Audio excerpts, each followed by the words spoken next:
Ustadz, saya mau tanya, apakah untaian syair dalam burdah ini tidak termasuk dalam hulu atau berlebih-lebihan? Yang berlebih-lebihan itu kalau mengatakan Nabi Muhammad anak Allah, seperti orang Yahudi Nasrani, wa qalatil yahudu Uzairun ibnullah. Orang Yahudi mengatakan Uzair anak Allah. Wa qalatin nasara al-masih ibnullah. Orang Nasrani mengatakan Al-Masih anak Allah. Maka Imam Busiri tidak melampau, tidak ghulu, tidak ekstrim, tidak berlebihan. Mana syairnya yang berlebihan? Tunjukkan mana. Semuanya masih tercover dalam dalil Quran dan Sunnah. Bersolawat kepadaku menghapuskan dosa, bersolawat kepadaku mengangkat derajat, bersolawat untukku membuat engkau dapat 10 kebaikan.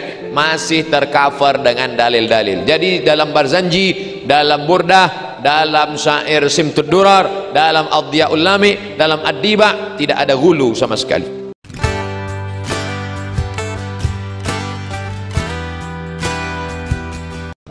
Endi pertanyaannya?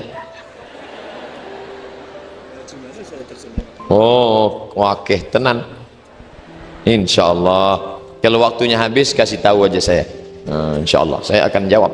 Yang bisa, yang nggak bisa saya jawab nanti saya bawa pulang, saya jawab di rumah. Tulisannya akan saya kirim ke www.somatmoroccoblogspot.com. Ustadz, saya mau tanya, apakah untaian syair dalam burdah ini tidak termasuk dalam hulu atau berlebih-lebihan? Yang berlebih-lebihan itu kalau mengatakan Nabi Muhammad anak Allah, seperti orang Yahudi Nasrani, wa qalatil yahudu Uzairun ibnullah. Orang Yahudi mengatakan Uzair anak Allah. Wa qalatin nasara al-masih ibnullah. Orang Nasrani mengatakan Al-Masih anak Allah. Maka Imam Busiri tidak melampau, tidak ghulu, tidak ekstrim, tidak berlebihan. Mana syairnya yang berlebihan? Tunjukkan mana. Semuanya masih tercover dalam dalil Quran dan Sunnah. Bersolawat kepadaku menghapuskan dosa, bersolawat kepadaku mengangkat derajat, bersolawat untukku membuat engkau dapat 10 kebaikan. Masih tercover dengan dalil-dalil. Jadi dalam Barzanji, dalam Burdah, dalam syair Simtud Durar, dalam Adhiyaul Lami, dalam Ad-Diba tidak ada hulu sama sekali. Ustadz, saya resah dengan keadaan Indonesia yang rakyatnya banyak terpecah belah dan ribut. Bahkan mereka yang sesama Islam pun masih sempatnya ribut, saling menghina karena beda ormas, berbeda mazhab. Bagaimana menyikapi ini Ustadz? Untuk kebaikan negara Indonesia, mudah saja, masuk saja ke ITS, insya Allah damai. Berarti orang ITS jilbabnya warna-warni, macam-macam jurusannya, ormasnya macam-macam, damai, adem, ayem. Tadi subuh dari Masjid Al-Akbar, imamnya di sini ada 5 Pak Ustadz. Ada imam NU, ada imam Muhammadiyah. Enggak ada tuh rebut-rebutan maju ke depan sesuai dengan jadwal masing-masing. Yang diributkan itu apa? Makanya saya anjurkan di masjid masing-masing kaji fikih 4 mazhab. Ustadz, kata kawan saya kalau sentuhan sama perempuan nggak batal, tapi kami sekolah dikatakan batal. Gimana nih sebenarnya Pak Ustadz? Kamu kaji 4 mazhab. Menurut mazhab Syafi'i batal. Aula mastumun nisa, sentuhan kulit batal. Mazhab Maliki Pak Ustadz, kalau sentuhan kulit nggak bernafsu nggak batal. Kalau Hanafi Pak Ustadz, sentuhan kulit nggak apa-apa, karena yang dimaksud sentuhan kulit di situ maaf berhubungan kelamin baru batal. Oh, pantasan teman saya kemarin salaman sama istrinya langsung pergi sholat di masjid. Pas saya tanya, kamu nggak batal? Enggak, aku nggak nafsu sama istriku.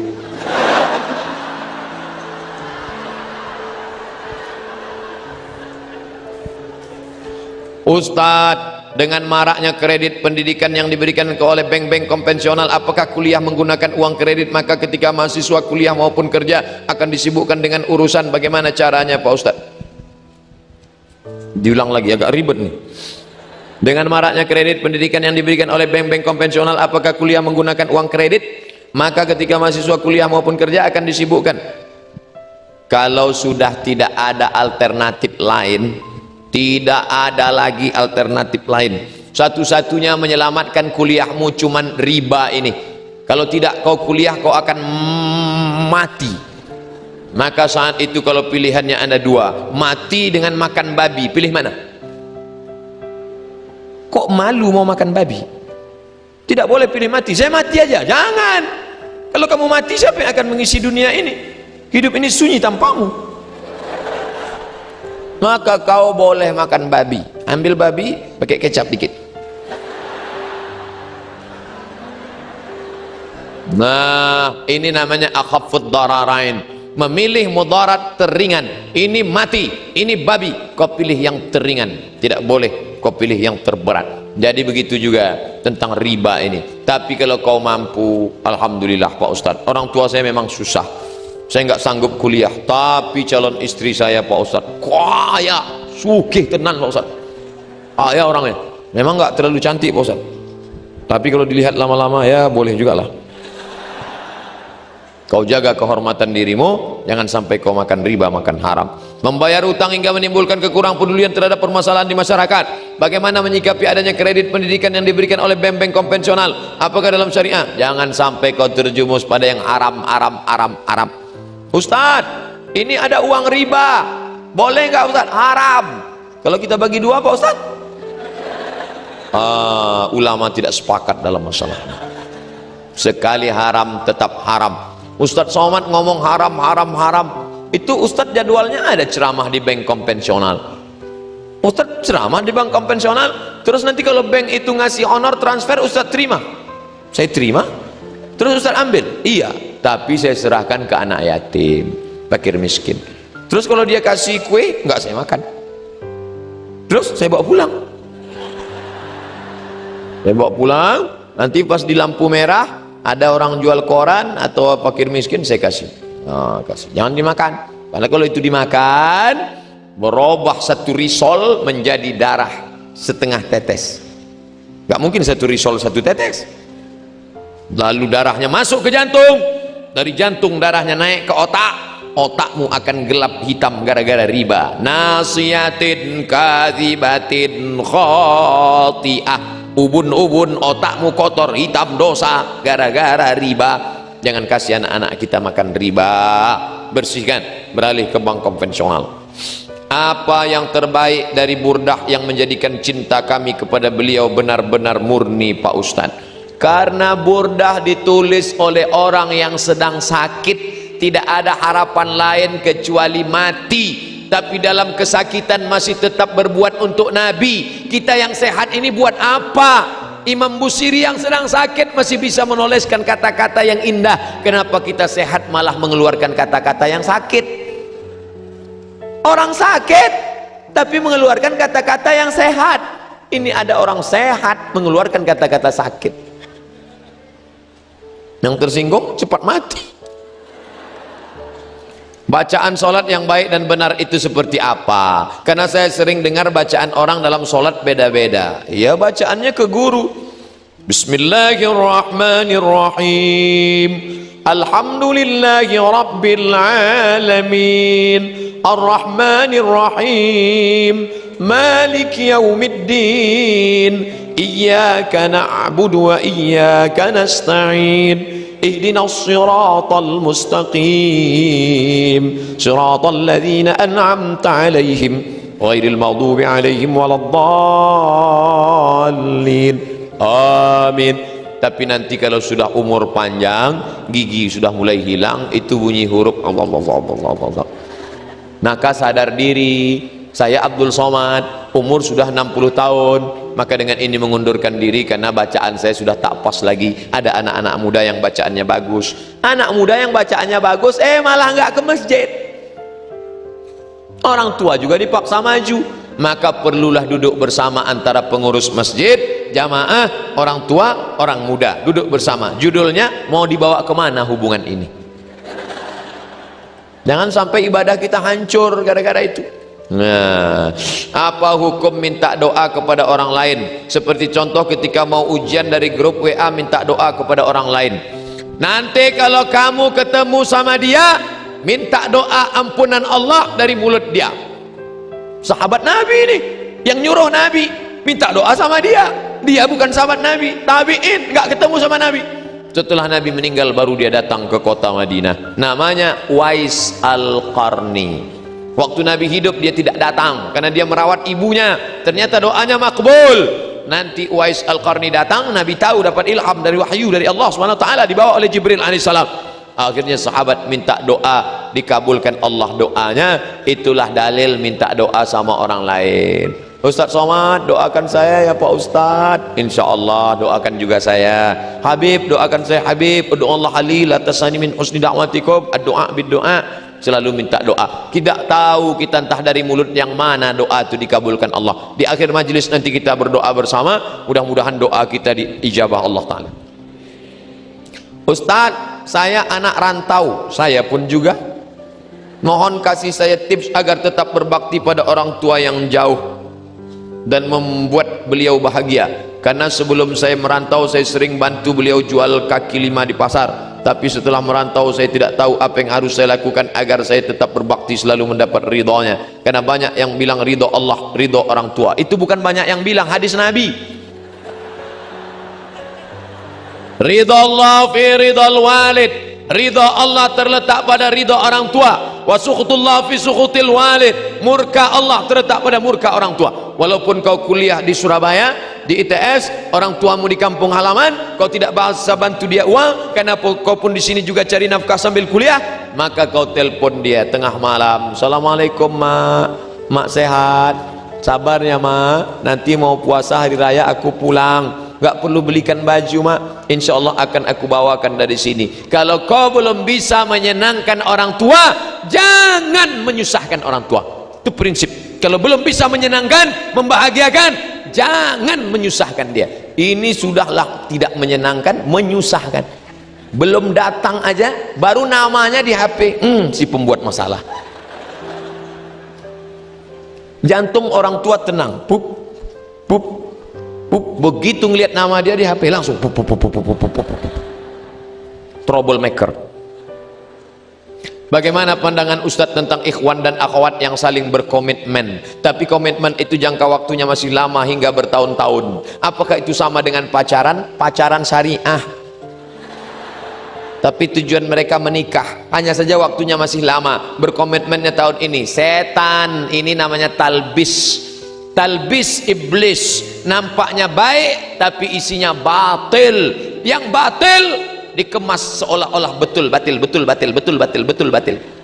Ustadz, saya sudah hijrah tapi saya masih membangunkan pacar saya malam, call, tahajud call.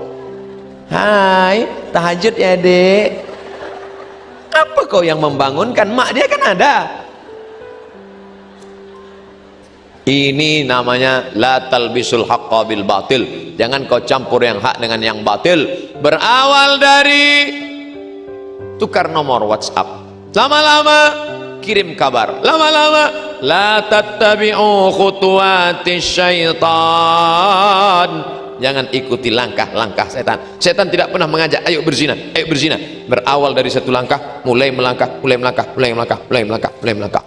Jadi gimana solusinya Pak Ustadz? Kamu kuliah aja dulu, selesai nanti S1, lanjut S2, habis itu nanti semua akan indah pada masanya. Semua ada saatnya. Buku bagus, semua ada saatnya. Penterjemah Abdul Somad El-Cema. Kami dulu kuliah nggak ada mikir-mikir pacaran, nggak ada. 4 tahun saya di Mesir tak ada pacaran-pacaran. Kuliah aja, kuliah. Masa Ustadz di Mesir nggak pernah pacaran? Nggak pernah. Kenapa? Nggak ada kesempatan. Kuliah aja. Setelah kuliah menikah. Nah, jadi kalian tak usah komitmen. Nanti kalian terjerumus pada zina, nanti berumus pada perbuatan tak baik. Kalau kami khidbah Pak Ustadz tunangan boleh tapi jangan lama-lama, karena tunangan ini akan memancing, apalagi alat komunikasi zaman sekarang. Zaman dulu tunangan lama-lama nggak apa-apa karena dia nggak bisa ketemu. Zaman sekarang orangnya nggak ketemu tapi WA-nya jalan, kirim-kiriman gambar, kirim-kiriman foto, kirim-kiriman video. Setan masuk bekerja. Setan tak pernah berhenti. La atiyannahum min baini aidihim, dari depan, wa min khalfihim, dari belakang, wa an aymanihim, dari kanan, wa an shama'ilihim, dari kiri. Laki-laki durian. Perempuan timun berteman dengan durian tak pernah untung. Di atas sobek, di bawah bonyok, hancur. tertulis di botol, do not accept if shell is broken. Jangan terima botol kalau segelnya rusak. Ustadz su'ozan, kami nggak ada apa-apa kok. Berawal dari tidak apa-apa, lama-lama menjadi apa-apa. Kami nggak ada buat macam-macam. Dia sudah macam abang saya, dia sudah macam kakak saya. Berawal dari macam, berakhir dengan macam-macam. Ingat, kejahatan terjadi bukan hanya karena ada niat dari pelakunya, tapi juga karena ada kesempatan. Waspadalah. Bagaimana hukum kumpul setiap malam Jumat untuk sholawat? Apa itu bid'ah? Ngumpul ramai-ramai lalu kemudian sholawat, sallallahu ala Muhammad sallallahu alaihi, itu namanya majlis sholawat. Abah Lutfi bin Yahya Kalongan namanya kanzus sholawat. Habib Munzir Al-Musawwa namanya majlis Rasulullah. Di Malaysia Habib Zainal Abidin Al-Hamid namanya majlis Al-Murtada. Ada majlis solawat, sepekan sekali baca solawat. Apa hukum buat majlis zikir ramai-ramai? Maka dijawab oleh Al-Imam Jalaluddin Abdurrahman As-Suyuti, nama kitabnya Natijatul Fikri fil Jahri Bizikri. Dikumpulkannya hadis tentang boleh zikir bersama-sama. Baca Quran zikir, solawat zikir, istighfar zikir, tahlil zikir, tahmid zikir, takbir zikir. Zikir bersama-sama. Gak boleh katanya Pak Ustadz zikir sama-sama, karena zikir beramai-ramai itu bid'ah. Wa kullu bid'atin dhalalah wa kullu dhalalatin finnar. Hadisnya jelas, tulis di Play Store 37 masalah populer, Somat LC, enter, download. Dalil zikir beramai-ramai. Itu bukan kata saya, itu kata para ulama. Idza dzakarani fi nafsihi, kalau hambaku itu berzikir mengingat aku sendirian, zakartuhu fi nafsi, aku sebut ingat dia sendirian. Wa idza dzakarani fi mala'in, kalau dia buat zikir beramai-ramai, zakartuhu fi mala'in khairum min mala'ihim, maka aku akan menyebut dia, mengingat dia di majlis yang lebih ramai dan lebih mulia. Itulah majlis bersama Allah, bersama para malaikat. Oh, sebentar lagi masuk waktu zuhur, surat tilang sudah masuk. Apakah uang beasiswa mahasiswa yang mencapai nisab layak uang gaji wajib mengeluarkan zakatnya? Ya, kalau adik-adik punya tabungan beasiswa, uang tunjangan, uang tunjang, uang sikut, uang sipak, uang tanduk, uang apa namanya, uang reward, uang hadiah, terkumpul senilai 85 gram emas kali 500.000, 42.500.000, terkumpul sampai 1 haul 1 tahun, maka keluarkan zakatnya 2,5%. Ketika kita mandi dalam kondisi telanjang, kemudian ketika melakukan wudhu sekalian dengan kondisi, apakah yang demikian membatalkan wudhu? Wudhu tidak batal, tapi dia kurang adab, dia tidak ada adab. Bedakan antara halal, haram, makruh, wajib, sunat dengan sunat, mustahab. Maka paling bagus menutup aurat, habis itu berwudhu, beradab kepada Allah, beradab kepada para malaikat. Bagaimana hukum orang bertaubat namun kembali melakukan perbuatan yang sama? Itu sama artinya dengan orang yang mendempul semen, belobang, didempul, dicat, habis itu buka lagi, dempul, dicat, habis itu buka lagi. Syarat taubat ada 3. An-nadamu fil qalbi, menyesal dalam hati, wal iqraru bil lisani, nyasakan dengan lidah, istighfar banyak-banyak, wal iqmaru alla ya'uda ilaihi abadan, tekad kuat untuk tidak balik kepada perbuatan dosa. Mudah-mudahan kita semua dapat taubat nasuha. Ala hazihin niyah, untuk niat yang baik. Wa kulli niyatin salihah. Al-Fatihah. A'udzubillahi minasyaitonir rajim. Bismillahirrahmanirrahim. Alhamdulillahirabbil alamin. Arrahmanirrahim. Maliki yaumiddin. Iyyaka na'budu wa iyyaka nasta'in. Ihdinas siratal mustaqim. Siratal ladzina an'amta 'alaihim ghairil maghdubi 'alaihim waladdallin. Amin. Allahumma salli ala sayyidina Muhammad salatan tunjina biha min jami'il ahwali wal afat. Ya Allah, dengan salawat kami ini hendaknya kami diselamatkan dari segala musibah, malapetaka dan bencana. Wa taqdi lana biha jami'al hajat. Dengan salawat ini kami berharap hendaknya ditunaikanlah segala hajat kami dunia dan dari akhirat. Wa tutahhiruna biha min jami'is sayyi'at. Dengan selawat ini hendaknya dihapuskanlah segala silap salah dan dosa kami ya Allah.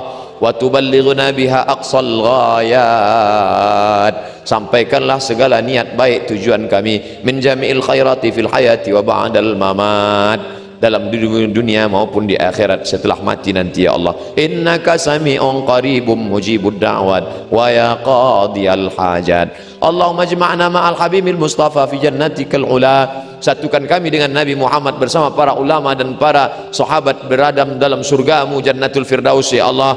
Allahumma dafa'na al-ghala wal waba wal fahsya wal riba wal zina wal munkar. Selamatkan negeri ini dari malapetaka, bencana, riba, zina, narkoba, perbuatan keji dan munkar. Allahumma akhtim lana bi husnil khatimah wa la takhtim alaina bi su'il khatimah. Allahumma ja'al akhir kalamina, jadikanlah akhir kalam kami inda intihai ajalina, ketika ajal kami sampai, jadikanlah akhir kalam kami la ilaha illallah.